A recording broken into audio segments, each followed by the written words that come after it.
जैसे हम परमेश्वर के वचन से सीख रहे थे कि कैसे हम कुरनेलियुस के जीवन से एक मसीह परिवार का या मसीह घराने के क्या गुण होना चाहिए या कैसा होना चाहिए मसीह में, उसके बारे में जब हम सीख रहे हैं तो पहली बात हमने परमेश्वर के वचन से देखा कि वो भक्त था, परमेश्वर का चुना हुआ एक परिवार, जिस कुरनेलियुस का परिवार जो कि मसीह यीशु में भक्त परिवार था।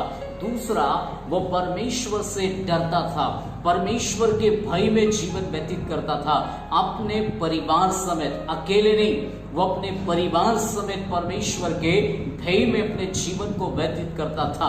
तीसरी बात जो आज हम परमेश्वर के वचन से देखेंगे कि वो परमेश्वर के लोगों को, यहूदी लोगों को बहुत दान देता था। इसके बारे में भी अलग अलग लोगों के अलग अलग विचार हैं, लेकिन आज हम परमेश्वर के वचन से सीखने का प्रयास करेंगे, क्योंकि परमेश्वर का वचन बहुत ही स्पष्ट और बहुत ही सिद्ध तरीके से आपके और मेरे जीवन से बात करता है। क्योंकि परमेश्वर ने आपको कहीं न कहीं से बुलाया, कहीं न कहीं परमेश्वर ने आपको चुना है, आपके परिवार को परमेश्वर ने बुलाया, किसी कलीसिया में परमेश्वर ने आपको जोड़ा है, तो इसलिए आपका जिम्मेदारी, आपको जहां पर परमेश्वर ने रखा है वहां पर आपको परमेश्वर ने अपनी जिम्मेदारी को दिया है। इसमें कई कंफ्यूजन है, कई लोग तरह तरह की बातें बोलने के कारण आप हो सकता है कि आज कंफ्यूजन में होंगे। हो सकता आपको लगता होगा मैं अपना दशमांश कहां दूं, मैं अपना दान कहां दूं, मैं अपनी भेंट कहां पर चढ़ाऊं। इस प्रकार से कई विचारों के साथ अपने जीवन में आप चलते होंगे और कई बार तो आप बिना सोचे समझे अपना दान और दशमांश देते चले जाते होंगे, लेकिन आपका पालन पोषण कहां है, आपकी मदर कलीसिया कहां है, आप जिस कलीसिया में जाते हैं उस कलीसिया के प्रति आपका जिम्मेदारी होना चाहिए। यहां पर कुरनेलियुस के विषय में लिखा है, वे बराबर परमेश्वर के लोगों, यहूदी लोगों को दान दिया करता था, वो बराबर करता था। अब जब देने की बात आती है तो आज कुड़कुड़ाने का जरूरत नहीं है। जब बात देने की आती तो अक्सर हम कुड़कुड़ाहट की बात करते हैं, पहले हम इसके ऊपर बात करेंगे, क्योंकि देने लेते समय हम कभी छोटी बात नहीं करते। कभी आप में से किसी एक व्यक्ति ने भी कभी 1 रुपया परमेश्वर से मांगा है, 10 रुपया कभी आपने परमेश्वर से मांगा है। जब कभी भी आप परमेश्वर से मांगने की बात करते हैं तो 1000 से कम नहीं, 1000 से लेकर 10,000 से लेकर लाखों तक की हम बात करते हैं परमेश्वर के सामने। और जब परमेश्वर को जब देने की बात आती है तो हम छोटा सा सिक्का जेब में से निकाल कर परमेश्वर को देने का बात करते हैं। जब परमेश्वर को देने की बात आती तो सिक्का 1 रुपया, 2 रुपया, 5 रुपया, 10 रुपये की हम बात करते हैं। लेकिन जब परमेश्वर से लेने की बात आती है हम बढ़ चढ़कर मांगने, क्योंकि मनुष्य स्वभाव ऐसा है, लेना मनुष्य को बहुत अच्छा लगता है, लेकिन देना मनुष्य के मन में कठोरता दिखती है और ऐसी कंजूसाई दिखती है। लेकिन मेरे प्रियो, देने वाले के विषय में बाइबल बहुत स्पष्ट करती है, कैसे देना है, किसको देना है, ये बात बाइबल में लिखा है। तो हम पढ़ेंगे दूसरा कुरिन्थियों उसका 9 अध्याय उसके 6वें वचन से बाइबल में कुछ बातें आपको मुझको सीखने को मिलता है। यहाँ बहुत स्पष्ट लिखा है, परंतु बात यह है, जो थोड़ा बोता है वो थोड़ा काटेगा भी, और जो बहुत बोता है वो बहुत काटेगा भी। अब बोने के विषय में भी प्रभु ने कह दिया, जो थोड़ा बोता है वो थोड़ा काटेगा, जो बहुत बोता है वो बहुत काटेगा भी। उसके बाद लिखा, हर एक जन जैसा मन में ठाने वैसा ही वो दान करे। जैसा आपके मन में आपने ठाना है वैसा ही आपके जीवन में आपको दान करने के विषय में प्रभु ने कहा है। तो दान अलग चीज है, दशमांश अलग चीज है। दान जो है वो आप और मैं अपनी मर्जी से, अपनी स्वेच्छा से, मुझे परमेश्वर ने दिया बोलकर धन्यवाद की भेंट लेकर मैं अपने हाथ में लेकर मैं कलीसिया को जाऊंगा, मैं भेंट को चढ़ाऊंगा, क्योंकि ये परमेश्वर ने मुझे अपने जीवन में ऐसा मुझे अवसर दिया। लेकिन बात जब दशमांश की आती है तो परमेश्वर ने अपने लिए जीवन के अंदर परमेश्वर ने कहा जो तुम कमाई करते हो उस कमाई में से अपने लिए और अपने परिवार के लिए और परमेश्वर के राज्य की बढ़ोतरी के लिए आपको और मुझको देने की आवश्यकता है। लेकिन सवाल है, आपकी कलीसिया सुसमाचार सुनाने वाली हो, आपकी कलीसिया पवित्र आत्मा पिता पुत्र पवित्र आत्मा को मानने वाली हो, आपकी कलीसिया सुसमाचार को फैलाने वाली हो, चेले बनाने वाली हो, आपकी कलीसिया यदि बराबर इन कामों में जुड़ी हुई है तो वहां पर आपका दान, आपका दशमांश नियमित रूप से उस कलीसिया में जाना चाहिए, क्योंकि ये परमेश्वर के राज्य की बढ़ोतरी के लिए इस नियम को परमेश्वर ने लोगों के जीवन में ठहराया। इसलिए परमेश्वर ने कहा बोने के विषय में, इसलिए प्रभु ने कहा है, इसलिए बोने के विषय में जब कभी भी बात आती है तो गुमराह नहीं होना। कितने लोग अपने जीवन में आपको गुमराह कर सकते हैं, वहां क्यों देना, यहां पर दे दो, यहां क्यों देना, वहां दे दो, इस प्रकार की बातें हो सकती है। लेकिन आपको याद रखना है, आपको जिस परमेश्वर ने जिस कलीसिया में आपको रखा है, ये अधिकार केवल आपके कलीसिया के पासबान का है। इसलिए आप अपने अधिकार को किसी और को नहीं बेचना, किसी और को देने का प्रयास नहीं करना, क्योंकि परमेश्वर ने आप दान देना चाहे, दान सो इच्छा से आप कहीं भी भेंट कर सकता है, लेकिन दशमांश आपकी अपनी कलीसिया में ही जाना है, क्योंकि आपकी कलीसिया में आपको यह समझना जरूरी है कि आपकी कलीसिया जो है परमेश्वर के बोझ को उठाकर चलने वाली कलीसिया होना है, क्योंकि वो कलीसिया दर्शन को लेकर चल रही है। तभी तो आप उद्धार पाया है, तभी तो आपने जीवन पाया है, तभी तो आप उद्धार के अनुभव में आए हैं। लेकिन आज जिस व्यक्ति ने आपको परमेश्वर में बढ़ाया, सत्य का ज्ञान प्रकट किया, अद्भुत बातों को आपके मनों में डाला, आपको जीवन का मार्ग सिखाया, आपको सही रास्ता पकड़ने में आपकी मदद की है, ऐसे समय में आपको चाहिए कि आप अपनी कलीसिया के एक भागीदार होकर, एक हिस्सेदार होकर आप उस कलीसिया से कंधे से कंधा मिलाकर इसमें चलते जाएं, क्योंकि परमेश्वर ये चाहता है कि आपके जीवन से ऐसा हो जाए। क्योंकि वचन में प्रभु ने कहा बोलने वाले के विषय में, जो थोड़ा बोता है वो थोड़ा काटेगा, जो बहुत बोता है वो बहुत काटेगा। तब आगे परमेश्वर का वचन ये कहता है, ये कुड़कुड़ाकर और ना दबाव से, क्योंकि परमेश्वर हर्ष से देने वाले से प्रेम रखता है। ये जब कभी भी देने का बात आता है, इसमें कुड़कुड़ाहट कभी नहीं होना है, इसमें संकोच कभी नहीं होना है। अगर संकोच है तो मत करिए, क्योंकि संकोच करने वाला अपने जीवन में आशीष को नहीं पाता है। संकोच करने वाला अपनी जिंदगी में कहीं ना कहीं वे पैसे में अपना पकड़ को दबाए हुए हैं। इसकी वजह से हो सकता अपने जीवन में आप उस आशीष से वंचित हो जाएंगे, आप परमेश्वर के अनुग्रह से वंचित हो जाएंगे, क्योंकि परमेश्वर देने वाले का आपका पैसा नहीं देखता, आपका हृदय देखता है। क्योंकि परमेश्वर का वचन शाऊल के विषय में ऐसा कहता है, शाऊल ने परमेश्वर के लिए बलिदान करने के विषय में सोचा, अच्छी अच्छी भेड़ बकरियों को लेकर वे परमेश्वर की उपस्थिति में आया और परमेश्वर का आदेश था कि हे शाऊल, उस सारी प्रजा को, राजा को, सबको तू खत्म कर देना, उसके बाद तू वापस लौट कर आना। लेकिन उसने अच्छी अच्छी मोटी ताजी वे सारी चीजों को रख लिया, जो उसने यहां तक कि राजा को भी जीवित छोड़ दिया। और वो कहता, जब शमूएल उसके पास आया तो परमेश्वर ने कहा, शाऊल ने मेरी दृष्टि में अनाज्ञाकारिता की है, मेरी दृष्टि में मेरी बात को नहीं माना है, इसलिए मैं राजा होने के लिए इससे पछताता हूं। ये बात को परमेश्वर से प्रकट करता है। तब परमेश्वर कहता है कि इसने मेरी बात ना मानने के कारण मैं इसको राजा होने के लिए अयोग्य समझता हूं। जब शमूएल ने उससे बात किया तब वो कहता है, ये तो मैंने परमेश्वर के लिए किया है। तब शमूएल शाऊल से कहता है, परमेश्वर बलिदान से ज्यादा परमेश्वर की बात मानने में परमेश्वर ज्यादा प्रसन्न होता है।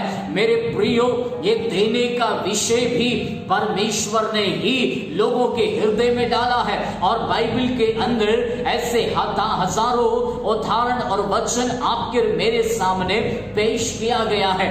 इसलिए देने के विषय में स्वतंत्रता है, लेकिन स्वतंत्रता में आपके जीवन में आपको पहचानना है कहां देना है, क्योंकि आज बहुत बड़ा कंफ्यूजन है, बहुत बड़ा कंफ्यूजन है और इस कंफ्यूजन में आज समझ में नहीं आता कि क्या करना है। जहां ऑलरेडी परमेश्वर के लोग हजारों में हैं, जहां ऑलरेडी परमेश्वर के लोग हजारों लोग देने वाले हैं, तो उस जगह पर देने का कोई आवश्यकता नहीं है। आपको ऑलरेडी जिस कलीसिया में, जिस देश में, जिस जगह पर परमेश्वर ने आपको रखा है, उस जगह पर आपको चाहिए कि उस देश के लिए उस जगह पर आपके पास्टर के बोझ को उठाते हुए आप अपने जीवन में अपना हाथ को बढ़ाएं और परमेश्वर के राज्य की बढ़ोतरी के लिए आप काम करें, क्योंकि परमेश्वर चाहता है, तभी तो आपको परमेश्वर ने उस जगह पर रखा है। और उस जगह पर रखा इसलिए कि आप मिलकर इस देश के लिए आशीष का वजह बन जाए, उस शहर के लिए आशीष का वजह बन जाए। हम कई लोग कहते हैं कि परमेश्वर का राज्य बढ़ नहीं रहा, परमेश्वर का राज्य ऐसा नहीं हो रहा। हम कहने के लिए आसान है, लेकिन आप सोचकर देखो, आप जिस कलीसिया में जाते हैं, कभी आपने पूछा पास्टर की हालात कैसी है? कभी आपने उनके घर की हालात देखा? आप खुद सोचकर देखो, जब आप दुख में थे, वही पास्टर रात और दिन आपके लिए आंसू बहा बहा कर आपके लिए प्रार्थना करता है, उपवास ले लेकर आपके जीवन के लिए प्रार्थना करता है, आपको उद्धार में लाने के लिए रात और दिन आपके जीवन में प्रयास करता है। लेकिन एक वक्त आता है जब आपकी स्थिति बदलती है, हालात बदल जाते हैं, नौकरी अच्छी हो जाती है, जीवन अच्छा हो जाता है, तब हम अपनी जिंदगी में ये नहीं वो ऐसा बोलकर एक ऐसी कई चौकाचौंध वाली जीवन में प्रवेश कर जाते हैं, जिसके चलते फिर हम अपनी जिंदगी में अपने दर्शन से, अपने बोझ से, अपनी बातों से हम भटकने का प्रयास करते हैं। मेरे प्रियो, परमेश्वर ने आपको उस कलीसिया में इसलिए बढ़ाया, इसलिए आपके जीवन में परमेश्वर चाहता है कि उस जगह पर आपका जीवन के द्वारा उस कलीसिया की उन्नति हो, आपके जीवन के द्वारा उस कलीसिया में बेहतर सक्षम होता चला जाए। वो कलीसिया ऐसा परमेश्वर चाहता है। इसी के लिए एक वचन को मैं आपके सामने पढ़ूंगा। यहाँ परमेश्वर का वचन ऐसा कहता है कि गलातियों उसका 6वां अध्याय, उसका 6वां वचन, यहाँ पर परमेश्वर का वचन बहुत स्पष्टता से कहते हैं, यदि आप एक चुना हुआ है, आप बुलाया हुआ है, आप देने की मंशा रखता है, आप परमेश्वर के साथ में है, ऐसे समय में आपको परमेश्वर का वचन क्या सिखाता है? ध्यान से सुनिए, अगर वचन है तो जरूर पढ़ लीजिएगा। ये लिखा है, जो वचन की शिक्षा पाता है वह सब अच्छी वस्तु में सिखाने वाले को भागी करे। यह परमेश्वर का वचन बहुत स्पष्टता से उन विश्वासियों से कहता है, उन परमेश्वर के चुने हुए से कहता है, परमेश्वर की कलीसिया में जुड़े हुए से कहता है, जिस प्रभु के दासों से आपने आशीष पाया है, जितनी भी जगह से आप मुझे सुन रहा है, आप ध्यान से सुनिए। परमेश्वर के वचन के अनुसार आपके जीवन में आप करने में आप आशीष पाएगा। आज कितने लोग अपनी जिंदगी में तेल पानी लेकर बैठा हुआ है, मेरी मिनिस्ट्री को दे दो, ऐसा तुमको ब्लेसिंग मिलेगा, वैसा तुमको आशीष मिलेगा, ऐसा बोलने वाले हजारों लोग हो सकता है। लेकिन मैं आपको आज परमेश्वर के वचन से चुनौती देना चाहता हूं। आपको परमेश्वर ने आपको अगर ब्लेसिंग आपके ही कलीसिया के, आपके पासवान के जरिए आपके जीवन को परमेश्वर ने उठाया है, आपके जीवन को परमेश्वर ने आशीष दिया है, सोचकर देखो, जब आप अच्छी अवस्था में आ गया, तब आप उनको जानने लगा, तब आपने उनको पहचानने लगा। लेकिन शुरुआत के समय में आपके दास ने आपके लिए प्रार्थना किया, आपको उठाया, आपको वचन सिखाया, आपको सही मार्ग पर लेकर चला। अब जब दिन समय अच्छे बदल गए, ऐसे समय में आपको चाहिए कि अपने सिखाने वाले को आप भागी करें। अपने सिखाने वाले को आप भागी करें, क्योंकि बहुत स्पष्टता से कहता है वचन की शिक्षा आपने जहां पाई है, वचन की शिक्षा आप जहां से लेते हैं वहीं पर अपने सिखाने वाले को आप भागी करना है अपने जीवन में, क्योंकि परमेश्वर बहुत स्पष्टता से आपके जीवन में कहता है। इसलिए आगे लिखा है 7 पद में, धोखा ना खाओ, परमेश्वर खट्टों में नहीं उड़ाया जाता, मनुष्य जो कुछ बोता है वही काटेगा। इसलिए मेरे प्रियो, अपने जीवन में आप यदि कुड़कुड़ा कर बोएगा तो कुड़कुड़ा कर ही काटेंगे। यदि आप अपने जीवन में हर्ष के साथ बोएंगे तो हर्ष के साथ ही आप काटेंगे। परमेश्वर को कभी भी ठट्टों में नहीं उड़ाना, क्योंकि आपका जीवन में आपको परमेश्वर ने चाहा कि आपको देना है, आपको बोने वाला बनना है, क्योंकि ये परमेश्वर का वचन है और परमेश्वर के वचन के आधार पर अपने जीवन में आपको देने वाला होना है। किसी भी रीति से अपने जीवन में कुड़कुड़ाने वाला कभी नहीं होना। देने का अपना एक नियम परमेश्वर ने ठहराया। देखो, किस हृदय के साथ देना, पहली बात लिखा, कुड़कुड़ाते हुए नहीं देना, क्योंकि संकोच आ सकता है, कुड़कुड़ाहट आ सकता है, ऐसी कई बातें आपके मन में आ सकती है। मैं क्यों दूं, मैं ऐसा क्यों करूं, ऐसी कई बातें आपके मन में हो सकती है। लेकिन आपके जीवन में आपको एक सफल व्यक्ति बनना है, आपके जीवन में परमेश्वर के नजर में एक अच्छा परिवार बनना है, आदर्श परिवार बनना है, तो अपने जीवन में आपको ये बात समझना बहुत जरूरी है। बात जब देने की आती है, 1 रुपया कभी भी देने का प्रयास मत कीजिए, 5 रुपया देने का प्रयास मत कीजिए। जब कभी भी देने का बात आता है अपनी जिंदगी में, परमेश्वर की जब बात आती है, बढ़ चढ़कर अपनी जिंदगी में देने का प्रयास करें, क्योंकि आपको चाहिए। आप खुद सोच कर देखो, आपके बच्चों को आप क्या सिखाते हैं। आप खुद गवाही देते होंगे, आप कहते होंगे मैं गरीब था, मैं निर्बल था, मेरे पास कुछ नहीं था, मेरे जीवन में कोई अच्छी बातें नहीं था, लेकिन परमेश्वर ने मेरी जिंदगी में मुझे आशीष दिया। आज आपके पास घर हो गया, गाड़ी हो गया, खेती हो गया, बिजनेस हो गया, अच्छी दुकान हो गया, अच्छी अवस्था हो गया। आपके जीवन में ये गवाही परमेश्वर ने आपके जीवन में रखी है। लेकिन जब देने की बात आती है तो बच्चों को आप 5 रुपया देते हैं। आप खुद सोच कर देखो, आप बच्चों की नजर में परमेश्वर को कितना नीचे गिराकर दिखाता है, जबकि आपको चाहिए देने के विषय में यदि आपको जानकारी है तो आप बच्चों के अंदर अभी से ऐसे विचार को, ऐसी बातों को डेवलप करो आपकी जिंदगी के अंदर। यदि आप एक माता पिता है तो आप अगर पैसे की गुंजाइश कम है तो बच्चों को आप 20 रुपया, 50 रुपया, 100 रुपया उनके हाथ में पकड़ाइए, ताकि वे परमेश्वर को जब देने की बात आती है ढंग से देना सीखे। लेकिन वो जीवन में माँ बाप से ऐसी बातें सीख जाएंगे, बड़ा होने के बाद भी वे 5 रुपए से 10 रुपए से ज्यादा कभी भी अपनी जिंदगी में परमेश्वर को देना सीखेगा नहीं। इसलिए हर माँ बाप को चाहिए कि वो अपने जीवन में देने के विषय में ठीक से शिक्षा पाए। इसलिए दान आपके जीवन में स्वेच्छा हो सकती है, लेकिन दशवांश परमेश्वर की आज्ञा है। इसलिए परमेश्वर ने चाहा कि परमेश्वर के लोग, परमेश्वर के चुने हुए लोग परमेश्वर की सेवा में बढ़ चढ़कर अपने हाथ को बढ़ाएं, क्योंकि इससे परमेश्वर के राज्य की बढ़ोतरी होती है, इससे परमेश्वर की महिमा प्रकट होती है।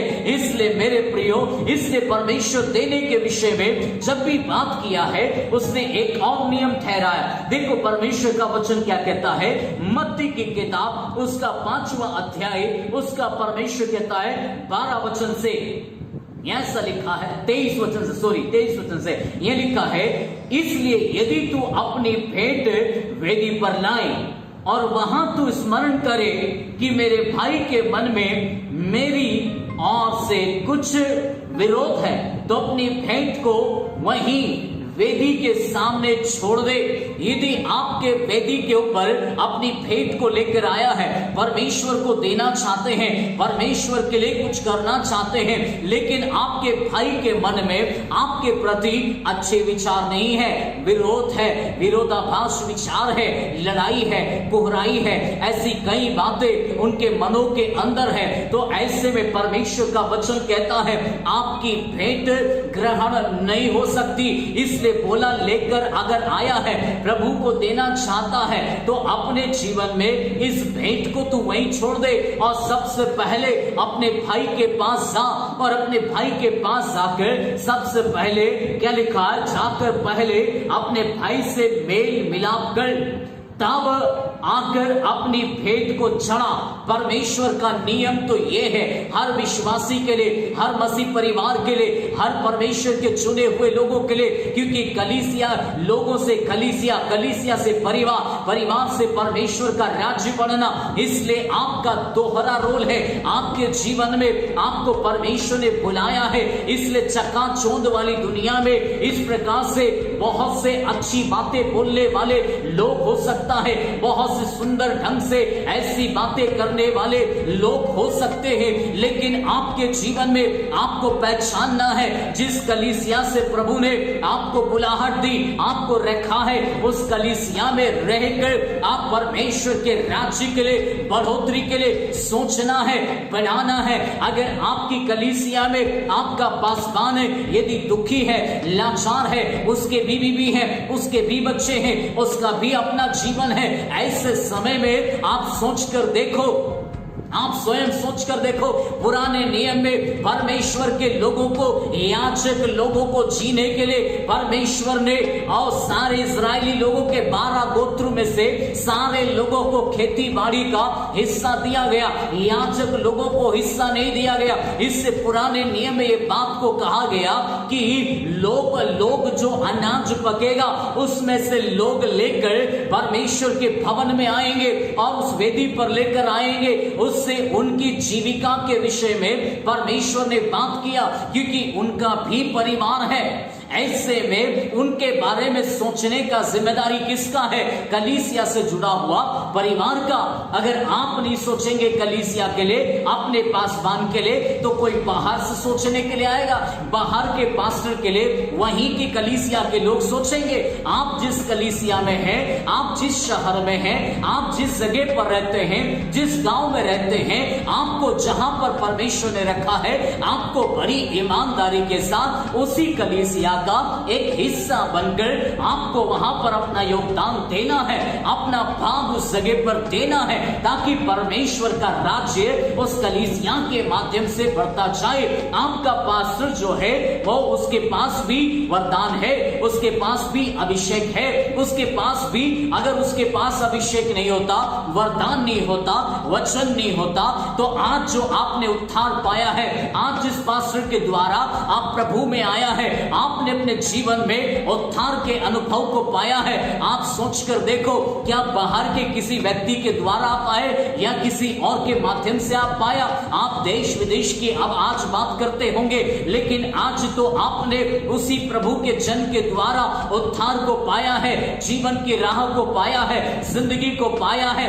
ऐसे समय में आपका जीवन का आप खुद सोच कर देखो, उस शहर में, उस गांव में परमेश्वर ने आपको इसलिए जोड़ दिया है, उस गांव की कलीसिया के माध्यम से हजारों लोग प्रभु के पास आ जाएं और परमेश्वर का राज्य बढ़ाया जाए, परमेश्वर का कार्य और तेजी से फैले। लेकिन ऐसे समय में परमेश्वर का वचन उन याजक लोगों के विषय में कहा गया कि याजक लोगों को, परमेश्वर के लोगों ने जब खेती करते थे, वे अपने में लिप्त हो गए, अपने ही कार्यों में लिप्त हो गए। ऐसे समय में परमेश्वर के भवन में लोगों ने लाना बंद कर दिया। ऐसे समय में प्रभु का वचन कहता है कि याजक लोग सब की सब खेत की ओर चले गए, काम करने चले गए, अलग जगहों पर चले गए, वो मजदूरी करने चले गए। ये बात को नेहमिया को बहुत दुख पहुंचा कि परमेश्वर के लोग, परमेश्वर के याजक लोग परमेश्वर के भवन को छोड़कर, सेवकाई को छोड़कर, अच्छी बातों को छोड़कर परमेश्वर की सेवा करने से बढ़कर दुनिया में कुछ नहीं। आज हजारों लोगों ने अपने जीवन को समर्पण जरूर किया है, लेकिन कोई ना कोई हालात और परिस्थितियों के चलते उनके जीवनों में संघर्ष है। कभी तो वो तूफानी सेवकाई करते थे, लेकिन कुछ हालात उनके जीवन में ऐसे बने कि आज उनके जीवन में उनको सेवकाई छोड़कर अपने परिवार की ओर भी झुकना पड़ गया। मेरे प्रियो, आज लोगों के जीवन में तरह तरह की भावनाएं आने के कारण, गुमराह होने के कारण, दिमाग के तेज लोग ऐसी कई शिक्षाओं को, घुमावदार शिक्षाओं को लाकर यहां नहीं देना, वहां नहीं देना, ऐसा बोलकर कई बातों में विश्वासियों को गुमराह कर देता है। इसलिए यदि आप एक विश्वासी हैं, आप एक मसीह परिवार है, आप जिस कलीसिया में जुड़ा हुआ है, यहाँ पर कुरनेलियुस के विषय में लिखा है। कुरनेलियुस जो है बराबर यहूदी लोगों को दान देता था, और उस समय के लोग जो थे, चेले लोग थे, परमेश्वर के राज्य की बढ़ोतरी के लिए काम करते थे। पतरस उनके घर में जाकर परमेश्वर के राज्य का सुसमाचार सुनाया, यीशु का प्रचार किया, अद्भुत कार्य हुआ, और यहाँ पर उसके दान को स्मरण किया गया। परमेश्वर ने उसके जीवन को देखा, और इसके जीवन को देखकर परमेश्वर ने इसके जीवन में ये बातों को स्मरण किया। आज आपका समय है, इसलिए अपने जीवन में पहली बात कुड़कुड़ाते हुए अपने जीवन में भेंट को नहीं देना, वरन पूरे शुद्ध मन से, शुद्ध विवेक से, शुद्ध हृदय से अपने जीवन में इस कार्य को करना, और वो भी आनंद के साथ। दूसरी बात, आपके जीवन में प्रभु ने कहा, यदि आपके भाई के मन में यदि कोई कुड़कुड़ाहट है तो अपने जीवन में सबसे पहले अपने भाई से मेल मिलाप करना, तब आपकी भेंट जो है वे ग्रहण योग्य हो जाएगी, और आप उसके भागीदार होंगे, आप उसका आशीष का हकदार होंगे। आज कितने लोग मन के अंदर कड़वाहट लेकर, हृदय में कड़वाहट लेकर बोते चले जाते हैं, फिर कहते हैं मुझे आशीष नहीं मिला, मैंने बोया तो था, मुझे आशीष नहीं मिला, मैंने परमेश्वर के राज्य में बोया तो था, लेकिन मेरी जिंदगी में फलवंत में नहीं हुआ। आप अपने जीवन को टटोलिए। बाइबल का नियम क्या है, बाइबल किस प्रकार से आशीष की बात करती है, और आप और हम कहां पर है, क्योंकि परमेश्वर देने के विषय में अगर लिखा है तो इसके बदले में आशीष भी जोड़कर रखा है। परमेश्वर इससे अलग बात नहीं करता। यदि आप एक मसीह घराने में है तो आशीष पाना आपका हक है, आपके जीवन में आपका ये हक है, आप अपने जीवन में पा सकता है, क्योंकि आपको यदि प्रभु आपको बुलाया है तो आपके जीवन में चंगाई आपका हक है, आशीष आपका हक है, उन्नति आपका हक है, शांति आपका हक है, वो उज्जवल भविष्य आपका हक है, धन संपत्ति आपके घर में रहे, ये प्रभु का इच्छा है। कोई मसीह परिवार गरीब ना रहे, भूखा ना रहे, कंगाल ना रहे, गरीबी में नाश हो जाए, ये प्रभु का इच्छा नहीं। मेरे प्रियो, यदि आप एक मसीह घराने में है तो आपकी आशीष मसीह के पास है, आपकी उन्नति मसीह के पास है, किसी पास्टर के पास नहीं, जो इधर उधर की गुमराह करने वाली ऐसे पास्टरों के पास नहीं, तेल पानी बेचने वालों के पास नहीं। आपके पासवान जिसके साथ में परमेश्वर ने आपको रखा है, वो थरी अपने जीवन में विश्वास योग्यता के साथ में जीना शुरू करे, विश्वास योग्यता के साथ में कलीसिया से कंधे से कंधा मिलाए, और कलीसिया की उन्नति के लिए परमेश्वर से प्रार्थना करे। आपके पास्टर को जो बोझ परमेश्वर ने दिया है, उस बोझ को उठाते हुए कलीसिया का एक हिस्सा बनते हुए अपनी कलीसिया की उन्नति के लिए प्रार्थना करो, अपनी कलीसिया की उन्नति के लिए अपनी कलीसिया की उन्नति के लिए लगातार अपना परिश्रम करो, क्योंकि आपको परमेश्वर चाहता है अपनी कलीसिया की उन्नति के लिए। उधर प्रभु ने आपको रखा। आप और मैं आज कहां हैं? आप खुद सोच कर देखो, आज आप किस जगह पर हो, आज आप कहां गुमराह हो गए हो, आज आपके जीवन में आज ये बात क्यों है कि यहाँ प्रभु का काम नहीं बढ़ रहा, वहां प्रभु का काम नहीं बढ़ रहा? प्रभु का काम नहीं बढ़ने का रीजन वहीं के लोकल कलीसिया के लोग हैं, वहीं के लोग जो गुमराह हो चुके हैं, आपस में फूट पड़ चुकी है, यार ये नहीं करना, वो नहीं करना, ऐसी कई बातों के चलते कलीसियाओं में विवाद, पास्टरों के साथ विवाद, तरह तरह की बातें, अलग अलग शिक्षा पाकर लोग वाद विवाद करने के कारण आज कलीसियाओं में फूट है। जहां परमेश्वर का राज्य बढ़ना चाहिए वहां पर परमेश्वर के राज्य में फूट है, और इसका फायदा शैतान को मिल रहा है, इसका फायदा शत्रु को मिल रहा। लोकल कलीसिया जहां है वो सी दशा में है। आप खुद सोचो, क्या आपका जिम्मेदारी नहीं? एक बार आप प्रभु की उपस्थिति में बैठकर अपने सीने पर हाथ रखकर आप विचार कर देखो, आप सही कर रहे हैं, गलत कर रहे हैं, आपके परमेश्वर आपके हृदय में क्या डालता है? आप खुद सोचो, क्योंकि आप भी परमेश्वर के वचन को पढ़ने वाले लोग हैं, आप भी परमेश्वर के वचन को जानने वाले लोग हैं, तो आपके जीवन में आपको परमेश्वर ने कहां रखा है, क्यों रखा है, क्यों इस शहर में रखा है? दान आप स्वेच्छा से दे सकता है, लेकिन दशवांश और भेंट आप अपने परमेश्वर में, आप अपनी कलीसिया में लगातार उस चीज को करते चले जाना है। जिस इतवार के दिन में आपका कलीसिया का, लोकल कलीसिया के साथ जो आपका संगति, आपका रिलेशन, आपका मजबूती के साथ होना है, आपका योगदान होना है। यदि आप वचन सिखाना जानते हैं तो आप उस कलीसिया के साथ अपना योगदान दें और वचन को सिखाएं। आप प्रार्थना वॉरियर बने, आप हर समय में हर जगह पर एक्टिव मेंबर बन जाएं, ताकि आपके माध्यम से कलीसिया की उन्नति हो, पास्टर का बोझ एक थोड़ा और कम हो।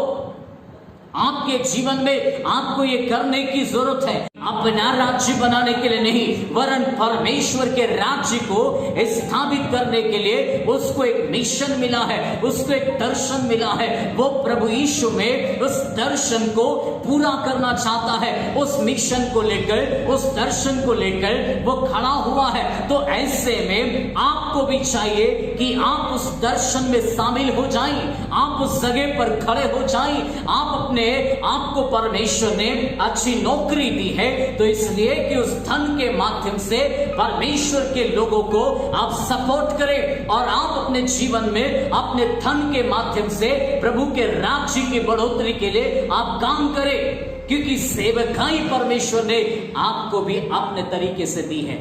इसलिए अपने जीवन को पहचान कर इस सेवा में आगे बढ़ने की जरूरत है। उसके बाद चौथा पॉइंट के रूप में आप और हम पढ़ेंगे, तब लिखा है चौथी बात परमेश्वर के वचन के अंदर कि वो बराबर परमेश्वर से प्रार्थना करता था। कुरनेलियुस का जीवन हमने देखा है कि वो सबसे पहले भक्त परिवार था, और दूसरी बात हमने देखा वो परमेश्वर से लगातार अपने घराने समय डरता था, परमेश्वर का भय मानता था, और उसके बाद लिखा यहूदियों को बराबर वो दान देता था। उसके बाद चौथी बात बराबर परमेश्वर से प्रार्थना करता था। अब सवाल ये उठता है प्रार्थना का विषय एक परिवार में, मैं आज आपको सिखाऊंगा पारिवारिक प्रार्थना क्या है, व्यक्तिगत प्रार्थना क्या है। यहाँ पर कुरनेलियुस के विषय में लिखा है वे अपने घराने समेत यहोवा परमेश्वर की उपस्थिति में बराबर उसका जीवन प्रार्थना का जीवन था। कुरनेलियुस के जीवन से एक अच्छी आदतें आपको मुझको सीखने को मिलता है, एक अच्छा जीवन सीखने को मिलता है। आज कई परिवारों में प्रार्थना नहीं है, आज कईयों के जीवन में व्यक्तिगत प्रार्थना नहीं है, आज कईयों के जीवन में आज इन सब चीजों से वंचित होने के कारण दूर दूर तक उनके सामने कोई दर्शन नहीं, कोई लक्ष्य नहीं, कोई अद्भुत बातें नहीं, कोई चमत्कार नहीं, कोई परमेश्वर के कार्य नहीं, प्रेम नहीं, अच्छी बातें नहीं, क्योंकि प्रार्थना आपको परमेश्वर से कनेक्ट करती है, प्रार्थना आपको परमेश्वर के हृदय से जोड़ के रखती है। इसलिए व्यक्तिगत प्रार्थना आपका जीवन का जरूरी है। इसलिए वचन में लिखा है ये अकेला नहीं वरन अपने परिवार समेत बराबर परमेश्वर की उपस्थिति में प्रार्थना करता था। इसलिए शुरुआत के समय में मैंने आपको बताया कुरनेलियुस भी एक बड़ा व्यस्त व्यक्ति था, अपनी नौकरी के साथ में अपने पारिवारिक जिम्मेदारी में भी बहुत अच्छा था। इसलिए वो अपने जीवन में बराबर परमेश्वर से अपने घराने समेत प्रार्थना करता था। उसको मालूम था हम परमेश्वर से अलग होकर कुछ नहीं कर सकते। मैं अपने जीवन में पत्नी को, बच्चों के साथ यदि बढ़ना है, आशीष पाना है, उन्नति पाना है, उज्जवल भविष्य पाना है, मेरे बच्चों के जीवन में बेहतर जिंदगी आना है, प्रार्थना बहुत जरूरी है। प्रार्थना के महत्व को कुरनेलियुस ने पहचाना। आज के विश्वासी लोग प्रार्थना का जीवन नहीं है, आज कहने के लिए विश्वास में है। कलीसिया के जाते समय शायद आप बहुत लंबी प्रार्थना करते होंगे, आपको प्रार्थना का मौका दिया जाए, आप बहुत लंबी दुआ करते होंगे, लेकिन आपके जीवन में आपको व्यक्तिगत प्रार्थना की बात किया जाए, शायद आपको प्रार्थना में मन नहीं लगता होगा, शायद परिवार में बैठकर आप कभी प्रार्थना नहीं करते होंगे, लेकिन इसके बारे में आपको समझना बहुत जरूरी है, आपको जानना बहुत जरूरी है। इसका रहस्यमय बातें, इसके बारे में सबसे पहले पारिवारिक प्रार्थना। वैसे बाइबल के अंदर कितने ऐसे उदाहरण आपके मेरे सामने बाइबल में पाए जाते हैं, जिन्होंने अपने परिवार समेत परमेश्वर की उपस्थिति में आए और उन्होंने अपने जीवन के अंदर, आज बाइबल के अंदर इतिहास को बनाया। आज उनका समय चला गया। आज परमेश्वर का दास है यहोशू, जिसके बारे में लिखा 24वें अध्याय उसके 15 वचन में वो ये कहता है, मैं तो अपने घराने समेत यहोवा परमेश्वर ही की सेवा करूंगा। ऐसा क्या हुआ कि यहोशू ने अपने जीवन में अपने घराने की बात किया? वो अकेला बात कर सकता था, अपने जीवन में वे अकेला प्रार्थना की बात कर सकता था, लेकिन उसने कहा मैं तो अपने घराने समेत यहोवा परमेश्वर ही की सेवा करूंगा। तुम आज चुन लो तुम किसकी सेवा करोगे, क्योंकि कई लोग अपने जीवन के अंदर अलग अलग दिशा में जाकर अपने जीवन को बिगाड़ लेते हैं। इसलिए कितने लोग अपनी जिंदगी में अपने घराने को बर्बाद कर लेते हैं। नौमी के विषय में लिखा है, नौमी का परिवार अपने जीवन में अपने घर, अपने यरूशलेम, अपनी जगह को छोड़कर मोआब देश को चला गया। मुखिया जो होता है वो मायने रखता है। मुखिया यदि प्रार्थना करने वाला हो, मुखिया यदि परमेश्वर की संगति में हो, तो उसकी पत्नी, उसके बच्चे ऑटोमेटिक उसके साथ जुड़कर प्रार्थना में भागीदार होते हैं और उसका प्रतिफल परमेश्वर उसको देता है। धन्य वो पुरुष जो यहोवा का भय मानता है, वे ऐसी ही आशीष को पाएगा। ऐसा परमेश्वर का वचन कहता है, उसका वंश पृथ्वी के ऊपर पराक्रमी होगा, ऐसा महान होगा। प्रार्थना करने वाला परिवार, उनकी बीवी, उनके बच्चे घर के अंदर फलदायी वृक्ष के समान होंगे। इसलिए प्रार्थना करने वाले परिवार पर परमेश्वर की नजर है।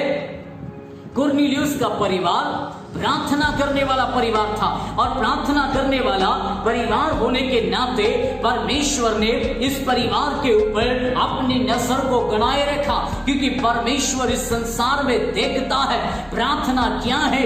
प्रार्थना परमेश्वर से बातचीत है और उसने लगातार परमेश्वर से प्रार्थना किया, परमेश्वर से बातचीत किया, और परमेश्वर से जो कोई लगातार प्रार्थना करते रहता है वो परमेश्वर के दिल को समझता है, और परमेश्वर के दिल को समझने के कारण वो परमेश्वर के हृदय को छूता है और परमेश्वर की हृदय को पढ़ता है और परमेश्वर के हृदय के अनुसार अपने जीवन में वो मांग करता है। प्रार्थना वो नहीं कि अन्य जातियों के समान आप और मैं बक बक करते रहे, मुझे ये दे दो, मुझे वो दे दो, मुझे फलाना दे दो, मुझे ऐसा कर दो। यहाँ कुरनेलियुस के विषय में कुछ नहीं लिखा कि उसने अपनी बीवी के लिए, बच्चों के लिए, रोटी के लिए, कपड़े के लिए, मकान के लिए उसने प्रार्थना किया। यहाँ पर लिखा है वो बराबर प्रार्थना करता था। तो कहीं ना कहीं वो अपने जीवन में उसका धार्मिक जीवन उसको परमेश्वर को समझने में उसको मदद कर गया। इसलिए वो पवित्र परमेश्वर की आराधना में अपने जीवन को व्यतीत किया, उसने परमेश्वर के भय में अपने जीवन को व्यतीत किया, वो परमेश्वर को देने में अपने जीवन को व्यतीत किया, बराबर प्रार्थना करने में। मैं ऐसा सोचता हूं, इसमें लिखा जरूर नहीं है, लेकिन मेरा ऐसा मानना है कुरनेलियुस का प्रार्थना एक प्रभावशाली प्रार्थना था। परमेश्वर के हृदय को समझने वाली उसकी प्रार्थना थी। उसकी प्रार्थना यदि साधारण होती तो परमेश्वर परमेश्वर कभी इसको दर्शन नहीं देता, क्योंकि परमेश्वर ऐसे दुनिया के अंदर हजारों लोग मांगने के लिए बैठा हुआ है। प्रभु मुझे ये दे दो, वो दे दो, वो दे दो, वो दे दो, ऐसा बोलने वाले हजारों लोग इस दुनिया के अंदर। लेकिन कुरनेलियुस का जीवन, कुरनेलियुस का परिवार जब कभी भी प्रार्थना करने के लिए बैठता है, वे परमेश्वर के हृदय के अनुसार वो प्रार्थना करता है। तो ये जरूर है कि व्यक्तिगत जब आप प्रार्थना करें तो व्यक्तिगत प्रार्थना में आप अपने आप को परमेश्वर के सामने रख सकते हैं, अपने जीवन को रख सकते हैं, आराधना जोड़ सकते हैं, वचन को पढ़ना जोड़ सकते हैं, परमेश्वर के सामने आप मेडिटेशन कर सकते हैं, परमेश्वर के सामने आप अपने जीवन का आप मूल्यांकन कर सकते हैं। आप समझ सकता है कि परमेश्वर कौन है, परमेश्वर क्या है, परमेश्वर के दिल में क्या है, उसमें छुपा हुआ क्या है, मैं उसको जानना चाहता हूं। अब जब व्यक्तिगत रीति से आप परमेश्वर से जब आप प्रार्थना करते हैं, आप व्यक्तिगत रीति से आप खो जाएं, आप डूब जाएं, उसमें बात करें, गहराई से बात करें, गहराई से परमेश्वर के साथ में आप लिप्त हो जाएं। और जब परिवार की बात आती है, आप पारिवारिक बातों को रख सकते हैं। आप अपने जीवन में एक लिस्ट बनाएं, साल भर की लिस्ट बनाएं, और लिस्ट बनाकर आप लिख ले आपके घर में क्या क्या आवश्यकता है। बच्चों की फीस हो सकती है, एक मकान की आवश्यकता हो सकती है, एक गाड़ी की आवश्यकता हो सकती है, आपके जीवन में आपको अलग अलग पारिवारिक जरूरतें हो सकती है। वे पारिवारिक जरूरतों को क्रमानुसार आप रख सकते हैं। और जो हो गया है, जिसको परमेश्वर ने राइट कर दिया है, चमत्कार करके आपकी जिंदगी में वो कार्यों को प्रभु ने पूरा किया है, उसको आप राइट निशान लगाकर आप प्रभु को धन्यवाद दे सकते हैं। अपने परिवार के साथ मिलकर, अपने परिवार के साथ मिलकर आप प्रभु को धन्यवाद दे सकते हैं, प्रभु को आराधना कर सकते हैं। और परिवार के साथ मिलकर प्रार्थना करना परमेश्वर को अच्छा लगा। तब परमेश्वर ने इसको कुरनेलियुस को दर्शन दिया, और कुरनेलियुस को दर्शन देकर परमेश्वर ने कहा कि अब केवल तेरा घराना ही नहीं, परंतु मैं इस मोहल्ले पर भी अनुग्रह करना चाहता हूं, इस मोहल्ले पर भी मैं दया करना चाहता हूं, इस मोहल्ले को भी मैं बचाना चाहता हूं। ये धर्मी पुरुष, धर्मी परिवार के माध्यम से परमेश्वर ने अपना काम स्टार्ट किया। और अपना काम करने के लिए कुरनेलियुस शायद इतना सक्षम नहीं था, वो सुसमाचार सुनाने में शायद इतना सक्षम नहीं था, लेकिन इसका जीवन इतना प्रभावशाली था कि इसके जीवन के माध्यम से परमेश्वर ने इसके घर को चुना, इसके परिवार को चुना, अपनी महिमा में बुलाया। आज क्या आपका परिवार आपके जीवन में आपके परमेश्वर के हृदय को समझने के लिए तैयार है? क्या आपका परमेश्वर आपके परिवार से खुश है, आपके बच्चों से खुश है, आपकी बीवी से खुश है, आपके पति से खुश है? क्या परमेश्वर आज खुश है? अगर परमेश्वर खुश है तो आपका देना व्यर्थ नहीं जाएगा, आपका व्यक्तिगत जीवन परमेश्वर के साथ में भक्ति के साथ बिताया हुआ व्यर्थ नहीं जाएगा, आपका परमेश्वर के भय में अपना जीवन व्यतीत करना व्यर्थ नहीं जाएगा। वरन परमेश्वर आपकी जिंदगी में आपको देखेगा और आपको उठाएगा, आपकी जिंदगी में, आपके शहर के लिए, आपकी कॉलोनी के लिए, गांव के लिए आपको आशीष का बसेट बनाएगा। इसलिए यदि आपके जीवन में आज तक आपने व्यक्तिगत प्रार्थना को जोर नहीं दिया है, तो मैं आपसे कहना चाहता हूं, आज से व्यक्तिगत प्रार्थना को जोर दे और अपने व्यक्तिगत जीवन में परमेश्वर की आराधना करे। व्यक्तिगत समय को देते हुए परमेश्वर के हृदय को समझे। आप समझेंगे तो आप अपनी पत्नी, अपने बच्चों को लेकर चलेगा।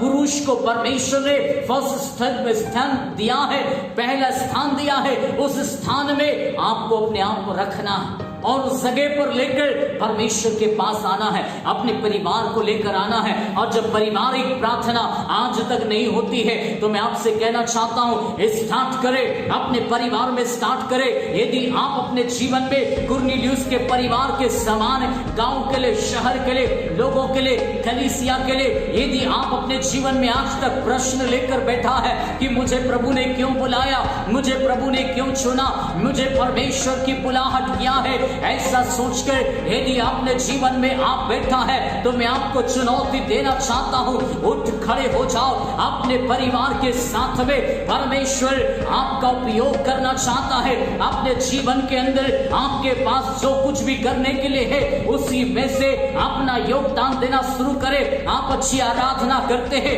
करिए। आप अच्छी प्रार्थना करते हैं, करिए। आप अच्छा उपवास कर सकते हैं, करिए। आप परमेश्वर के राज्य की उन्नति के लिए आप क्या कर सकते हैं, करिए। ये सब कुछ मनुष्य देखे या ना देखे, आपका परमेश्वर देखता है। यहाँ पर किसी और ने स्मरण नहीं किया, यहाँ किसी और की तारीफ नहीं है। यहाँ पर लिखा है यहोवा परमेश्वर को इसकी दान, इसका जीवन, इसका भक्ति का जीवन, परमेश्वर का भय, प्रार्थना है, इसका सब कुछ परमेश्वर को स्मरण आया और परमेश्वर ने इसको स्मरण करके इसकी जिंदगी में परमेश्वर ने कहा कि तेरे घर पर एक प्रभु का दास पतरस को, जो सिमोन है, उसको अपने घर बुला ले।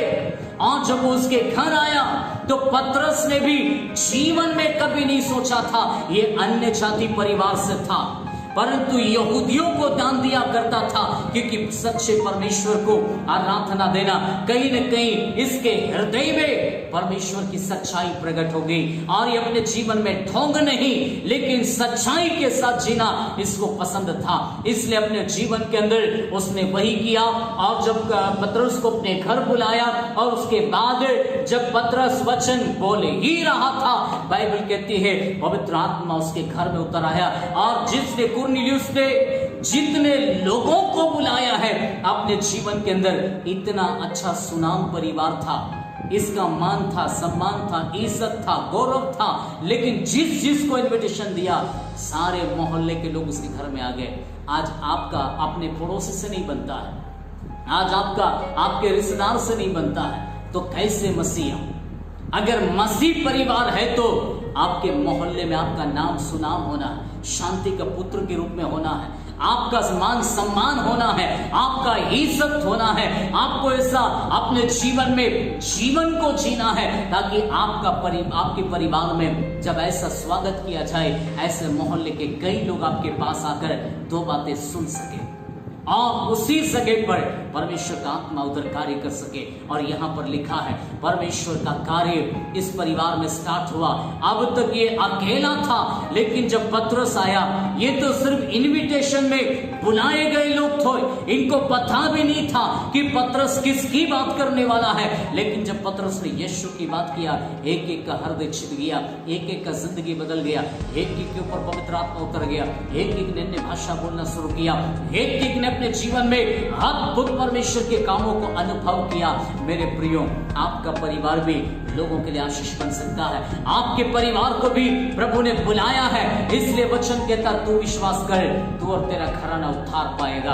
आपके पूरे खानदान को, आपके मोहल्ले को परमेश्वर देख रहा है, इसलिए आपको बुलाया है। इसलिए अपनी बुलाहट को पहचानो और उसमें खड़े हो जाओ और बहुतों के लिए आशीष बनकर उभर जाओ। ऐसे ही परमेश्वर के वचन में बने रहिए और सही शिक्षा वचन से प्राप्त करते हुए आगे बढ़िए। प्रभु यीशु मसीह आप सबों को आशीष दे।